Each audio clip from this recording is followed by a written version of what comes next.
Hello, a very good evening to all of you. So welcome again to my channel Inspire Pharma.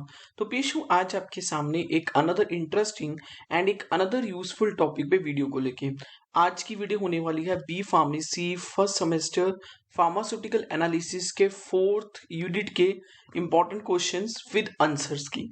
मैं fifth unit की important question answers की video आपके साथ share कर चुका हूँ 2 डेज पहले। आई होप वो वीडियो आपने देख ली होगी और उस वीडियो से आपको बहुत इंपॉर्टेंट नॉलेज मिली होगी। तो बिना किसी डिले के साथ अपनी इस वीडियो को भी हम स्टार्ट करते हैं। सो फर्स्ट इंपॉर्टेंट क्वेश्चन जो एग्जाम में आ सकता है that is define redox titration, जो कि इस यूनिट का नाम भी है। रिडॉक्स रिएक्शन, वैसे तो रिडॉक्स रिएक्शंस जरूर पढ़ी होंगी आपने, पर रिडॉक्स रिएक्शन के बारे में नहीं सुना होगा। तो रिडॉक्स रिएक्शंस क्या होती हैं जिसमें ऑक्सीडेशन और रिडक्शन सेम टाइम पे टेक प्लेस करती है। तो रिडॉक्स टाइट्रेशन क्या है? रिडॉक्स ऑब्वियसली टाइट्रेशन एक ऐसी टेक्निक होती है जिसको हम यूज करते हैं किसी भी एनालाइट की कॉन्सेंट्रेशन को मेजर करने के लिए। तो रिडॉक्स रिएक्शन भी एक ऐसी टेक्निक है जिसमें एक एनालाइट की कॉन्सेंट्रेशन को मेजर कर सकते हैं by undergoing the redox reaction between the analyte and between the titrant. Okay, मतलब एक टाइट्रेंट, तो टाइट्रेशन में दो ही चीजें होती हैं, एक टाइट्रेंट और एक एनालाइट। तो इस केस में दोनों के बीच में हमें रिडॉक्स रिएक्शन करवानी है, यानी कि टाइट्रेंट जो है वो ऑक्सीडाइजिंग एजेंट भी हो सकता है, एनालाइट उस केस में रिड्यूसिंग होगा, और टाइट्रेंट रिड्यूसिंग भी हो सकता है, एनालाइट ऑक्सीडाइजिंग होगा। तो दोनों cases can be possible. So this is a redox reaction in a laboratory technique which can be used for measuring the concentration of analyte. Analyte हमें पता होता है बट उसकी कॉन्सेंट्रेशन नहीं पता होती है। I hope you are clear with the definition. Let's move to the next definition.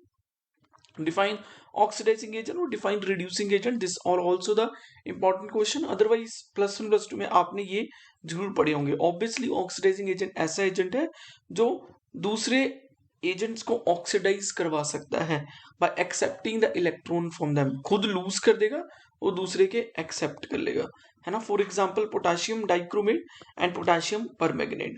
So these are the oxidizing agents which can oxidizes the other substances. Clear? Similarly, reducing agents which can reduce the other substance. Okay, so reducing agents are those agents which has a tendency to donate electrons to the other substances. Oxidizing agent की क्या होती है? Electron को accept करने की tendency, and reducing agent की क्या होती है? इलेक्ट्रॉन को डोनेट करने की tendency. Ferrous thiosulphate, ferrous sulfate and oxalic acid, these are the reducing agents. Coming to the indicators definitions are important. Internal indicators, self indicators and external indicators.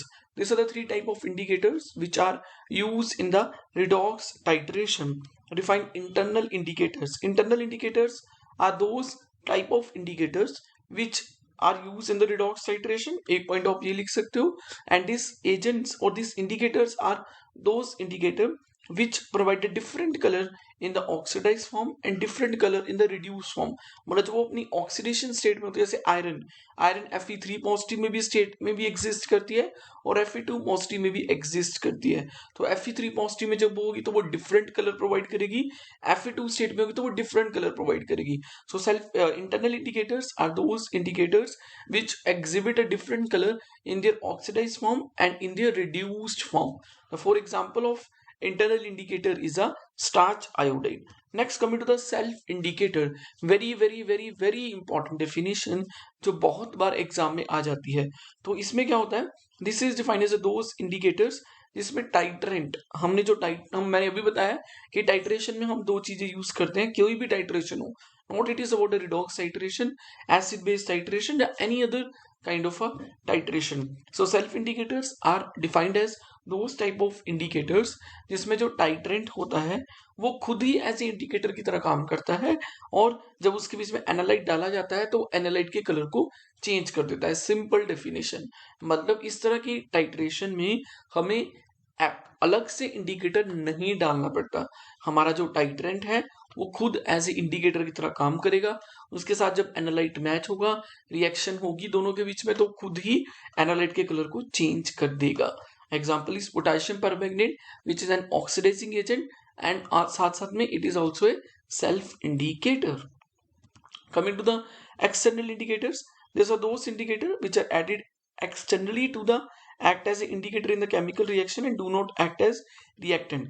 मतलब इसको analyte में नहीं डाला जाता, जो externally as a indicator add किए जाते हैं एक पर्टिकुलर रिएक्शन में इंडिकेटर की तरह रिएक्शन करने के लिए। ठीक है, coming to the last important question of the fourth unit, and it is a very very important question. दो क्वेश्चन बहुत इंपॉर्टेंट है, एक है सेल्फ इंडिकेटर, दूसरा है नर्सनेट इक्वेशन। ये एक ऐसी इक्वेशन है जो इलेक्ट्रोकेमिकल सेल की सेल पोटेंशियल को डिटरमाइन करने के लिए यूज की जाती है at a provided temperature, pressure and concentration of a reactant. So Nernst equation is equation which is used to determine the constant, which is used to determine the potential of an non-standard electrochemical cell. So for example, E for E naught minus RT multiplied by 2303 divided by the NF. तो इसमें क्या क्या R क्या बता रहा है?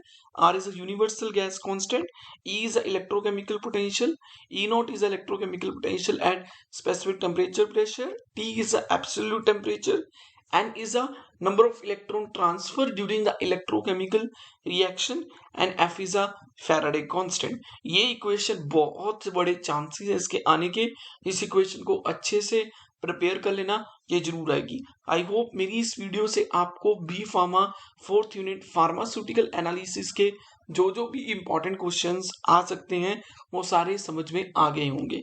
Clear? So ultimately सभी questions के आने के ह्यूज चांसेस हैं।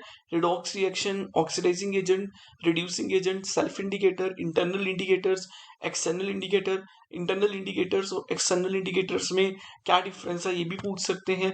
नर्सेट इक्वेशन बहुत इंपॉर्टेंट क्वेश्चन है। तो इनसे 7-8 क्वेश्चन जो फोर्थ यूनिट में से कम ही है क्वेश्चन, फिफ्थ में से थोड़े ज्यादा थे, तो इन क्वेश्चंस को अच्छे से प्रिपेयर कर लेना। डेफिनेटली 1 या 2 क्वेश्चन फाइनल एग्जाम में जरूर आएंगे। आई होप मेरी इस वीडियो से आपको बहुत इंपॉर्टेंट इंफॉर्मेशन मिली होगी। मेरी इस तरह की वीडियोस को और देखने के लिए मेरे चैनल इंस्पायर फार्मा को सब्सक्राइब कर दीजिए। मैं इस तरह की वीडियोस लेके आपके सामने आता रहूंगा। So like, share and subscribe to my official YouTube channel Inspire Pharma for the latest notifications and latest update. Thank you so much.